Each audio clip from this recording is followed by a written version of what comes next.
Hello बच्चों, आज हम आपको इस वीडियो में types of chemical reactions with example बताएंगे।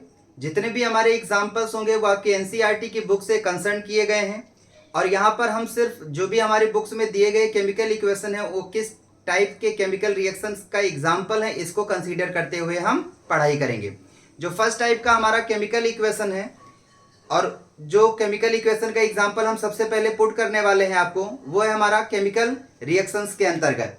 और हमारा पहला टाइप्स का केमिकल रिएक्शन है कॉम्बिनेशन रिएक्शन। कॉम्बिनेशन रिएक्शन के बारे में मैं आपको पहले भी बता चुका हूं।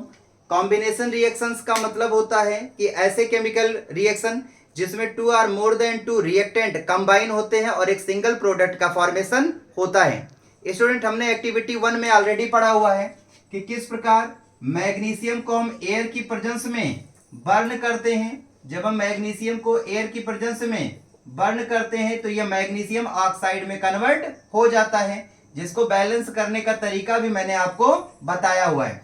तो मैग्नीशियम ऑक्साइड को अगर हम बर्न करने का रिएक्शन लिखते हैं तो ये हमारा जो रिएक्शन है वो हमारा कॉम्बिनेशन रिएक्शन के एग्जाम्पल के तौर पे कंसीडर किया जाएगा।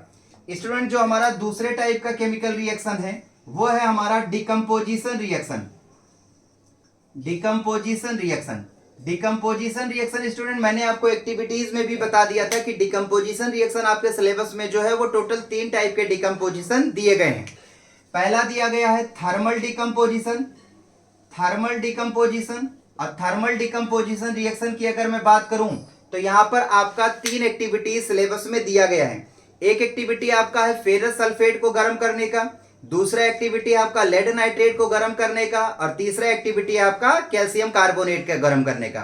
तो चाहे हम फेरस सल्फेट को हीट करने का रिएक्शन लिखें, चाहे लेड नाइट्रेट को हीट करने का रिएक्शन लिखें, चाहे कैल्शियम कार्बोनेट को हीट करने का रिएक्शन लिखें, ये तीनों हमारे थर्मल डिकम्पोजिशन में काउंट किए जाएंगे। हम आपको उन केमिकल इक्वेशंस को एक बार फिर से लिख दे रहे हैं।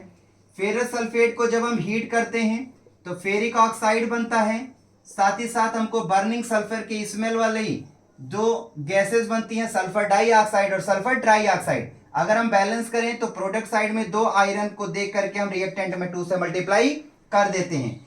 अगर हम लेड नाइट्रेट को हीट करने का रिएक्शन लिखने तो हमने आपको पहले बताया था कि हम लेड नाइट्रेट के 2 मॉलिक्यूल के साथ ये रिएक्शन को बैलेंस करने की शुरुआत करेंगे।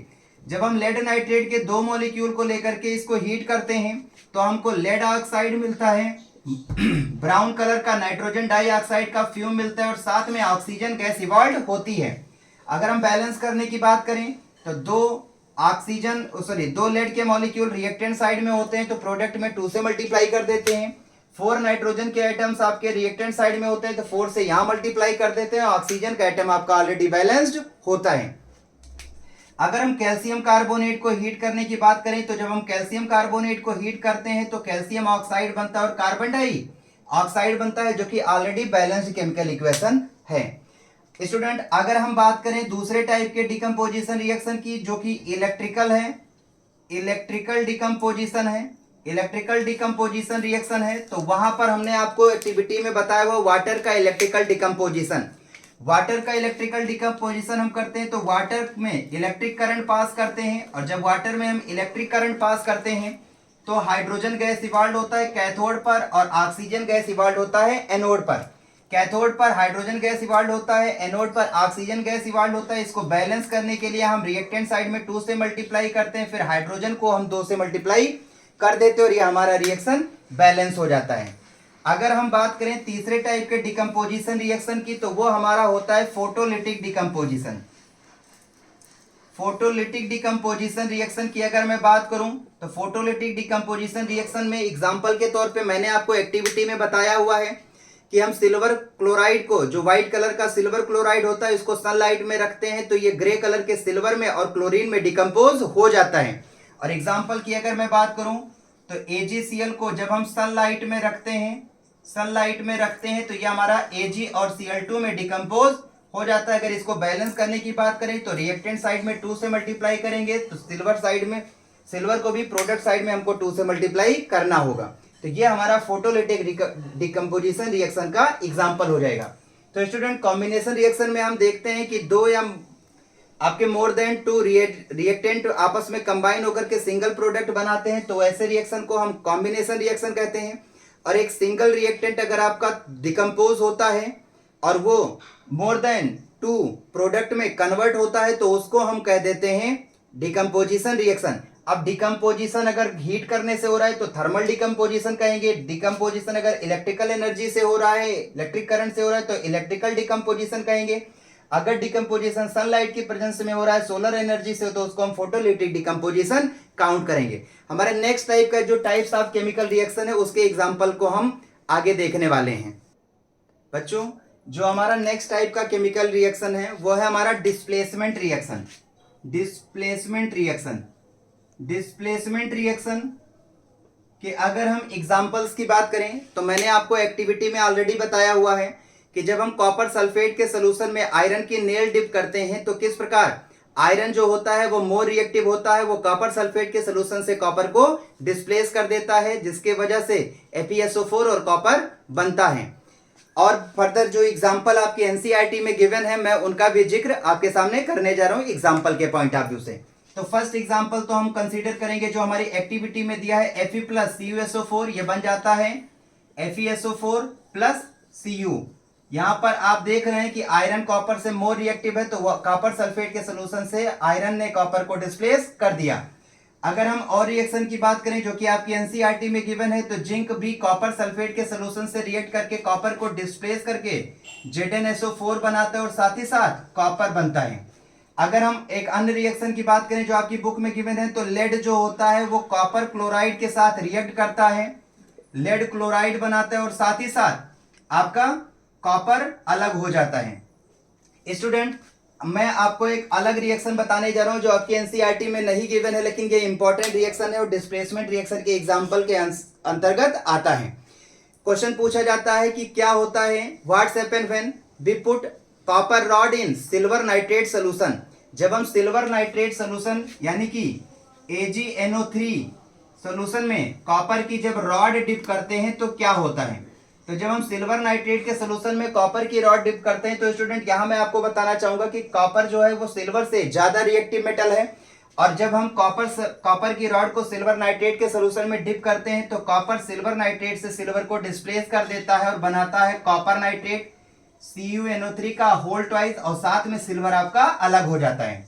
यहाँ पर अगर मैं बैलेंस करने की बात करूं तो प्रोडक्ट साइड में आपको 2 नाइट्रेट दिख रहे हैं तो रिएक्टेंट साइड में हमको सिल्वर नाइट्रेट को 2 से मल्टीप्लाई करने की जरूरत है। रिएक्टेंट साइड में 2 सिल्वर के एटम्स हो जाते हैं तो हमको प्रोडक्ट साइड में भी 2 से मल्टीप्लाई करने की जरूरत है। एक क्वेश्चन पूछा जाता है कि क्या होता है जब हम सिल्वर नाइट्रेट के सोल्यूशन में कॉपर की रॉड डिप करते हैं तो आपका जवाब होगा कि आपका ब्लू कलर का कॉपर नाइट्रेट का सोल्यूशन बनता है और साथ ही साथ आपका सिल्वर जो होता है वो डिपॉजिट हो जाता है कॉपर की रॉड के ऊपर। तो आपका स्टूडेंट आपने एक्टिविटीज में पढ़े होंगे, एक्टिविटीज जो आपका 1.3 है उसमें आपसे बताया गया है कि जब हम ग्रेनुलर जिंक में मिलाते हैं डाइल्यूट सल्फ्यूरिक एसिड या डाइल्यूट हाइड्रोक्लोरिक एसिड तो साल्ट बनता है और हाइड्रोजन गैस इवॉल्व होता है। तो स्टूडेंट वो भी हमारा डिस्प्लेसमेंट रिएक्शन का एग्जांपल कंसीडर किया जाता है। आप उसको अपने एग्जाम्पल के तौर पे कंसीडर करके उसको लर्न कर सकते हो, उसको एग्जाम में नोट डाउन भी कर सकते हो। हम इन रिएक्शंस के बेसिस पर कुछ कंक्लूजन आपको बताने जा रहे हैं। इन रिएक्शंस को देख करके हम कह सकते हैं कि आयरन, जिंक और लेड ये तीनों मेटल्स जो हैं ये कॉपर से ज्यादा रिएक्टिव हैं, तभी ये कॉपर सल्फेट के सोल्यूशन से या कॉपर क्लोराइड के सोल्यूशन से कॉपर को डिस्प्लेस कर सकते हैं। और दूसरे जो फोर्थ जो हमारा रिएक्शन है यहां से हम कह सकते हैं कि जो कॉपर है वो सिल्वर से ज्यादा रिएक्टिव है, इसी वजह से कॉपर जो है वो सिल्वर नाइट्रेट के सोल्यूशन से सिल्वर को डिस्प्लेस कर दिया है। स्टूडेंट, जो हमारा नेक्स्ट टाइप ऑफ रिएक्शन है वो है double displacement reaction. Double displacement reaction, अगर हम डबल डिस्प्लेसमेंट रिएक्शन के एग्जांपल की बात करें तो आपको मैंने एक्टिविटीज 1.2 में बताया है कि जब हम लेड नाइट्रेट और पोटेशियम आयोडाइड सॉल्यूशन को मिलाते हैं तो किस तरीके से रिएक्टेंट में एक्सचेंज ऑफ आयन होता है और हमको लेड आयोडाइड मिलता है और पोटेशियम नाइट्रेट मिलता है। एक अदर एक्टिविटी 1.10 में मैंने आपको बताया हुआ है कि किस प्रकार हम बेरियम क्लोराइड और सोडियम सल्फेट सॉल्यूशन को मिलाते हैं तो हमको बेरियम सल्फेट मिलता है और सोडियम क्लोराइड मिलता है। मतलब इन दोनों रिएक्शंस में एग्जांपल में हम देखते हैं कि किस तरह से रिएक्टेंट में एक्सचेंज ऑफ आयन देखने को मिलता है, मतलब ये डबल डिस्प्लेसमेंट रिएक्शन का एग्जांपल कंसीडर होगा। एक अदर एग्जांपल जो इजी है उसको भी मैं आपको इन्हीं रिएक्शंस के साथ बताने जा रहा हूं। पहले हम बात करेंगे लेड नाइट्रेट PbNO3 का whole twice plus potassium iodide, इसको रिएक्ट कराएंगे तो बनता है लेड आयोडाइड PbI2 और साथ में बनता है पोटेशियम नाइट्रेट KNO3। अगर मैं इन रिएक्शंस को बैलेंस करूं तो आयोडीन का 2 एटम प्रोडक्ट साइड में देख करके रिएक्टेंट में 2 से मल्टीप्लाई करेंगे, पोटेशियम यहाँ पर 2 मॉलिक्यूल 2 एटम हो जाएगा तो उसके लिए भी हम प्रोडक्ट में 2 से मल्टीप्लाई करेंगे और हमारा ये इक्वेशन बैलेंस हो जाएगा। अगर मैं बेरियम क्लोराइड और साथ में सोडियम सल्फेट सॉल्यूशन के एग्जांपल की बात करूं तो यहां पर बन जाता है बेरियम सल्फेट और साथ में बन जाता है सोडियम क्लोराइड। रिएक्टेंट साइड में 2 सोडियम 2 क्लोरीन के एटम होते हैं तो हम प्रोडक्ट साइड में 2 से मल्टीप्लाई कर देते हैं। एक जो एग्जांपल मैं आपको अपनी तरफ से बताने जा रहा हूं, जो सिंपल एग्जांपल है, उसमें हम सोडियम क्लोराइड लेते हैं और उसको हम मिलाते हैं, उसमें मिलाते हैं सिल्वर नाइट्रेट। जब हम सोडियम क्लोराइड और सिल्वर नाइट्रेट को मिलाते हैं तो हमको मिलता है AgCl सिल्वर क्लोराइड और साथ में बनता है सोडियम नाइट्रेट NaNO3। मैं इस स्टूडेंट को इंपॉर्टेंस इसलिए देता हूं इस रिएक्शन को क्योंकि यहां पर हमको बैलेंस करने की कोई जरूरत नहीं है, ये ऑलरेडी आपका बैलेंस्ड केमिकल इक्वेशन होता है।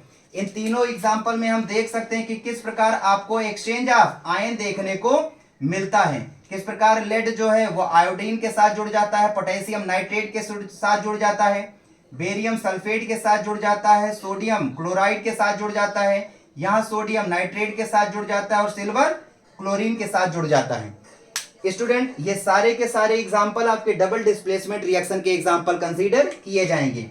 जो नेक्स्ट टाइप का हमारा केमिकल इक्वेशन है, केमिकल रिएक्शन है, वह है प्रेसिपिटेशन रिएक्शन। Precipitation reaction. और स्टूडेंट मैं आपको बताना चाहूंगा कि प्रेसिपिटेशन रिएक्शन का जो एग्जाम्पल है वो डबल डिस्प्लेसमेंट का रिएक्शन आप वहां एग्जाम्पल के रूप में लिख सकते हैं।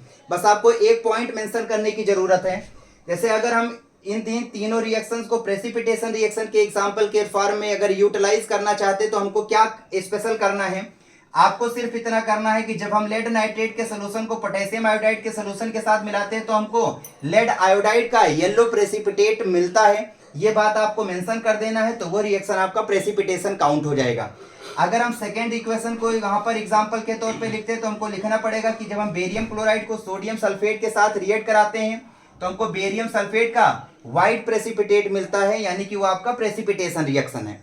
अगर हम तीसरे रिएक्शन को एग्जांपल के तौर पे लिखते हैं तो हमको लिखना पड़ेगा कि जब हम सोडियम क्लोराइड और सिल्वर नाइट्रेट को रिएक्ट कराते हैं तो हमको सिल्वर क्लोराइड का व्हाइट प्रेसिपिटेट मिलता है, यानी कि ये भी हमारा प्रेसिपिटेशन रिएक्शन है। प्रेसिपिटेशन रिएक्शन का मतलब ऐसे केमिकल रिएक्शन जिसमें हमको प्रोडक्ट के फॉर्म में insoluble solid substance that mean precipitate मिलता है, उसको हम प्रेसिपिटेशन रिएक्शन कंसीडर करते हैं। और आप देख सकते हैं कि पहले रिएक्शन में हमको येलो कलर का लेड आयोडाइड मिला, दूसरे में हमको व्हाइट कलर का बेरियम सल्फेट मिला और तीसरे में हमको व्हाइट कलर का सिल्वर क्लोराइड मिला। तो ये तीनों हमारे जो केमिकल इक्वेशन है वो आपके प्रेसिपिटेशन रिएक्शन के एग्जांपल में कंसीडर किए जाएंगे। हमारे जो next type of chemical reaction है वह है एक्सोथर्मिक रिएक्शन, एंडोथर्मिक रिएक्शन और रेडॉक्स रिएक्शन, जिनके बारे में हम आगे चर्चा करने जा रहे हैं। स्टूडेंट हमारा जो एक्सोथर्मिक रिएक्शन है, एक्सोथर्मिक रिएक्शन मतलब ऐसे केमिकल रिएक्शन जहां पर आपको प्रोडक्ट के फॉर्म में हीट इवॉल्व होता हुआ दिखाई दे। मतलब जिन भी केमिकल रिएक्शन में आपको प्रोडक्ट के फॉर्म में हीट इवॉल्व होता है उन रिएक्शंस को हम एक्सोथर्मिक रिएक्शन काउंट करते हैं। आपके एक्टिविटी 1.4 में बताया गया है कि जब हम क्विक लाइम में वाटर मिलाते हैं तो वो विगरसली रिएक्ट करता है और सिलेक्ट लाइम में कन्वर्ट हो जाता है और साथ ही साथ हीट इवॉल्व होता है, तो वो आपका एक्सोथर्मिक रिएक्शन काउंट किया जाएगा। और एक लाइव प्रोसेसेस में लाइव प्रोसेस होता है रेस्पिरेशन, जो हमारी सेल्स के भीतर परफॉर्म किया जाता है, जिसमें ग्लूकोज का हम ऑक्सीजन की प्रेजेंस में ब्रेक डाउन करते हैं, साथ में प्रोडक्ट में मिलता है कार्बन डाइऑक्साइड और वाटर, और साथ में ह्यूज अमाउंट में एनर्जी रिलीज होती है जिसको हम एटीपी के फॉर्म में स्टोर कर लेते हैं और फर्दर लाइफ प्रोसेस में उसको यूटिलाइज करते हैं। तो ये दोनों हमारे जो इक्वेशंस हैं ये आपके एक्सोथर्मिक रिएक्शन के एग्जांपल में काउंट किए जाएंगे और उनको हम देखने जा रहे हैं। पहला रिएक्शन जो हमारा एग्जांपल का है केमिकल इक्वेशन जो हमारा एग्जांपल एक्सोथर्मिक का हुआ है क्विक लाइम, मतलब कैल्शियम ऑक्साइड, ये वाटर के साथ रिएक्ट करता है और बनाता है कैल्शियम हाइड्रोक्साइड CaOH का होल ट्वाइस, और साथ में हीट इवॉल्व होता है। तो स्टूडेंट यहाँ पर प्रोडक्ट साइड में हीट इवॉल्व हो रहा है, दैट मीन्स ये एक्सोथर्मिक रिएक्शन का एग्जांपल होगा। अगर हम रेस्पिरेशन रिएक्शन की बात करें तो वहां पर हमारा जो प्रोडक्ट होता है, रिएक्टेंट होता है, वो होता है ग्लूकोज, मतलब C6H12O6। इसको ऑक्सीजन की प्रेजेंस में इसका ब्रेक डाउन करते हैं तो प्रोडक्ट हमको मिलता है कार्बन डाइऑक्साइड, वाटर, और साथ में मिलती है एनर्जी। और ये एनर्जी मिलती है कितने एटीपी की? तो स्टूडेंट मैं आपको बताना चाहता हूं कि जब ग्लूकोज के 1 मॉलिक्यूल का हम कंप्लीट ब्रेक डाउन करते हैं तो हमको टोटल 38 एटीपीज ऑब्टेन्ड होती हैं। ये टोटल 38 एटीपीज किन किन स्टेम्स में कितना ऑब्टेन्ड होती है, इसके बारे में हम आपको रेस्पिरेशन टॉपिक में पढ़ाएंगे। अभी हम केवल इनके केमिकल इक्वेशन की बात कर रहे हैं और इसको हम बैलेंस करने जा रहे हैं। हमको रिएक्टेंट साइड में कार्बन के 6 एटम्स दिखाई पड़ते हैं, तो हमको कार्बन डाइऑक्साइड को 6 से मल्टीप्लाई कर देना है। रिएक्टेंट साइड में हमको हाइड्रोजन के 12 एटम दिखाई देते हैं, तो हमको प्रोडक्ट साइड में 6 को से मल्टीप्लाई कर देना है ताकि हाइड्रोजन एटम 12 हो जाए। अगर हम प्रोडक्ट साइड में ऑक्सीजन काउंट करें तो 6 12 और 6 18, और 18 में से अगर हम 6 निकाल दें तो हमारे पास 12 होने चाहिए ऑक्सीजन, तो हम इसको भी 6 से मल्टीप्लाई कर देते हैं। मतलब हमारा फाइनल रिएक्शन बनता है C6H12O6 plus 6O2 plus 6CO2 plus 6H2O, और साथ में एनर्जी, और वो भी कितनी? 38 एटीपी के इक्विवेलेंट। नेक्स्ट हमारा जो केमिकल रिएक्शन है वो है endothermic reaction. Endothermic reaction, endothermic reaction. तो स्टूडेंट मैं आपको बताना चाहूंगा कि जितने भी हमारे डिकम्पोजिशन रिएक्शन हैं, डिकम्पोजिशन रिएक्शन हैं, ये सारे के सारे रिएक्शन हमारे एंडोथर्मिक रिएक्शन के एग्जाम्पल में कंसीडर किए जाएंगे। All decomposition reactions are endothermic in nature. लेकिन मैं स्टूडेंट आपको एक केमिकल रिएक्शन का जिक्र करूंगा जो आपके एनसीईआरटी में एक्टिविटी के फॉर्म में दिया गया है, जनरल एक्टिविटीज में नहीं दिया गया, लेकिन आपके चैप्टर के बीच में उसका जिक्र किया गया है कि जब हम बेरियम हाइड्रोक्साइड को रिएक्ट कराते हैं अमोनियम क्लोराइड के साथ तो क्या होता है, और ये किस टाइप का केमिकल रिएक्शन है। तो स्टूडेंट मैं आपको उसको जिक्र करूंगा। वहां पर कहा गया है कि बेरियम हाइड्रोक्साइड मतलब BaOH का होल ट्वाइस ये रिएक्ट करता है अमोनियम क्लोराइड यानी कि NH4Cl के साथ, तो क्या रिएक्शन परफॉर्म होता है और ये किस टाइप का केमिकल रिएक्शन है। तो स्टूडेंट मैं आपको बताना चाहूंगा कि ये आपका एंडोथर्मिक केमिकल रिएक्शन का एग्जांपल है। और अगर मैं मेन प्रोडक्ट की बात करूं तो यहाँ पर मेन प्रोडक्ट बनता है अमोनिया गैस। अगर हम इस रिएक्शन की बात करते हैं तो इसको समझाने के लिए आप ध्यान से देखिएगा, आपको सारे प्रोडक्ट खुद ही क्लियर हो जाएंगे। बेरियम अमोनियम क्लोराइड के क्लोरीन को लेगा और बनाएगा barium chloride BaCl2। Ammonium chloride का जो अमोनियम आयन है यहां से रिलीज होगा अमोनिया यानी कि NH3, और जो अमोनियम से एक H+ बचेगा वो BaOH के होल ट्वाइस के हाइड्रोक्साइड आयन के साथ कंबाइन करेगा और बनाएगा H2O। अगर मैं इसको बैलेंस करने की बात करूं तो यहां पर आपको प्रोडक्ट साइड में 2 क्लोरीन के आइटम दिख रहे हैं और रिएक्टेंट साइड में 1 है, तो इसको 2 से मल्टीप्लाई कर देंगे। यहां पर आपको 2 नाइट्रोजन दिख रहा है तो यहां भी हम 2 से मल्टीप्लाई कर देंगे। 2 अमोनियम से 2 अमोनिया बनेगा तो 2H बनेगा और 2 OH, तो 2H और 2 OH मिलेंगे तो वाटर बन जाएगा 2H2O। मतलब ये फाइनल जो हमारा केमिकल इक्वेशन बनेगा वो बनेगा BaOH का होल ट्वाइस प्लस 2NH4Cl बन जाएगा BaCl2 plus 2NH3 plus 2H2O।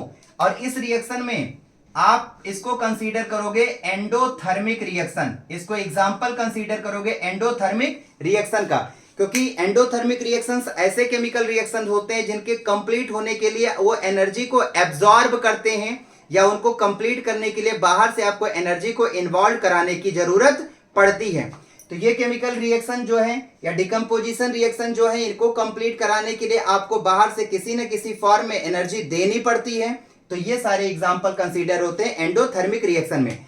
हमारा जो last type of chemical reaction है जिसको हम रेडॉक्स रिएक्शन या जिसको हम ऑक्सीडेशन रिडक्शन रिएक्शन कहते हैं, ऑक्सीडेशन रिडक्शन रिएक्शन कहते हैं, ये आपका एग्जाम के पॉइंट ऑफ व्यू से इंपॉर्टेंट क्वेश्चन है। यहां पर हम 3 एग्जाम्पल का जिक्र करेंगे जो तीनों एग्जाम्पल आपके एनसीईआरटी के बुक में दिए गए हैं और उनमें हम साथ ही साथ आपको ये भी बताएंगे कि कौन सा रिएक्टेंट ऑक्सीडाइज हो रहा है और कौन सा रिएक्टेंट रिड्यूस हो रहा है। साथ ही साथ हम आपको पहले थोड़ा सा बताना चाहेंगे ऑक्सीडेशन और रिडक्शन का मतलब क्या होता है। स्टूडेंट, ऑक्सीडेशन और रिडक्शन को अगर मैं आपको एक्सप्लेन करना चाहूं तो ऑक्सीडेशन का मतलब होता है अगर किसी भी रिएक्टेंट में ऑक्सीजन का एटम ऐड हो या हाइड्रोजन का एटम रिमूव हो तो उसको हम कह देते हैं उस रिएक्टेंट का ऑक्सीडेशन हुआ है। इसके अपोजिट की बात करें, किसी भी रिएक्टेंट से ऑक्सीजन का एटम रिमूव हो या हाइड्रोजन का एटम ऐड हो तो इसको हम कह देते हैं कि उसका रिडक्शन हुआ है। तो रिडक्शन का मतलब होता है ऑक्सीजन अलग हो या हाइड्रोजन जुड़े, और ऑक्सीडेशन का मतलब होता है ऑक्सीजन जुड़े या हाइड्रोजन अलग हो। अगर हम एग्जांपल की बात करें तो हम आपको उस एक्टिविटी को रिकॉल कराना चाहते हैं जहां पर ब्राउन कलर का जो हमारा कॉपर था उसको हमने एयर की प्रेजेंस में बर्न किया था, जिसकी वजह से कॉपर सेकेंड ऑक्साइड CuO बनने की वजह से उसकी सरफेस ब्लैक हो गई थी। अगर हम उस ब्लैक सब्सटेंस के ऊपर फिर से हाइड्रोजन गैस पास कर दें तो वो ब्लैक कलर का जो सब्सटेंस होता है वो हमारा वापस से ब्राउन कलर के सब्सटेंस में बदल जाता है, जो कि केमिकल इक्वेशन कुछ इस प्रकार से है। अगर हमारा ये ब्लैक कलर का कॉपर सेकेंड ऑक्साइड के ऊपर हम हाइड्रोजन गैस पास करें तो ये copper second oxide oxygen atom release कर देता है और ये कॉपर में कन्वर्ट हो जाता है, साथ में बन जाता है H2O। यहां पर हम देख सकते हैं स्टूडेंट कि किस प्रकार से CuO का Cu में हो रहा है रिडक्शन और किस प्रकार से H2 का H2O में हो रहा है ऑक्सीडेशन। स्टूडेंट, हम यहां पर देख रहे हैं कि CuO ऑक्सीजन एटम का लॉस कर रहा है और वो Cu में कन्वर्ट हो रहा है, मतलब CuO का Cu में हो रहा है रिडक्शन, और H2 ऑक्सीजन एटम को गेन कर रहा है और H2O में कन्वर्ट हो रहा है, दैट मींस H2 का H2O में हो रहा है ऑक्सीडेशन। ऐसा कोई भी केमिकल रिएक्शन जिसमें एक रिएक्टेंट ऑक्सीडाइज हो और दूसरा रिड्यूस हो, मतलब साइमल्टेनियसली ऑक्सीडेशन और रिडक्शन दोनों देखने को मिलता है, तो ऐसे केमिकल रिएक्शंस को हम रेडॉक्स रिएक्शन कंसीडर करते हैं। अगर हम सेकेंड एग्जांपल की बात करें तो सेकेंड एग्जांपल हमारा है जिंक ऑक्साइड। ये कार्बन के साथ रिएक्ट करता है तो ये बदल जाता है जिंक में और साथ में बनता है कार्बन मोनोऑक्साइड। इस रिएक्शन में भी आप इजीली देख सकते हो कि किस प्रकार से ZnO Zn में कन्वर्ट हो रहा है और कार्बन मोनोऑक्साइड में कन्वर्ट हो रहा है। अब ZnO Zn में बदल रहा है, मतलब ZnO का Zn में रिडक्शन हो रहा है, और कार्बन मोनोऑक्साइड में बदल रहा है, मतलब कार्बन मोनोऑक्साइड में ऑक्सीडेशन हो रहा है। अगर हम थर्ड रिएक्शन की बात करें जो हमारा एग्जांपल है तो हम बात करेंगे वहां पर MnO2 मैग्नीज डाइऑक्साइड, ये हाइड्रोक्लोरिक एसिड यानी कि HCl के साथ रिएक्ट करता है और ये रिएक्ट करके बनाता है MnCl2, साथ में बनता है Cl2 और H2O। ये रिएक्शन को अगर हम बैलेंस करने जाएं तो यहां पर हमको प्रोडक्ट साइड में 4 क्लोरीन के आइटम दिखाई पड़ते हैं, रिएक्टेंट साइड में 1 होता है तो इसको हम 4 से मल्टीप्लाई कर देते हैं। रिएक्टेंट साइड में हमको 4 हाइड्रोजन का आइटम दिखाई देता है, जबकि प्रोडक्ट साइड में 2 हाइड्रोजन के आइटम्स हैं तो उसको भी हम 2 से मल्टीप्लाई कर देते हैं। मतलब हमारा फाइनल रिएक्शन बनता है MnO2 प्लस 4HCl बन जाता है MnCl2 plus Cl2 plus 2H2O। अगर हम यहां पर देखें कि किसका ऑक्सीडेशन हो रहा है और किसका रिडक्शन हो रहा है तो स्टूडेंट MnO2 का MnCl2 में हो रहा है रिडक्शन और HCl का Cl2 में हो रहा है ऑक्सीडेशन।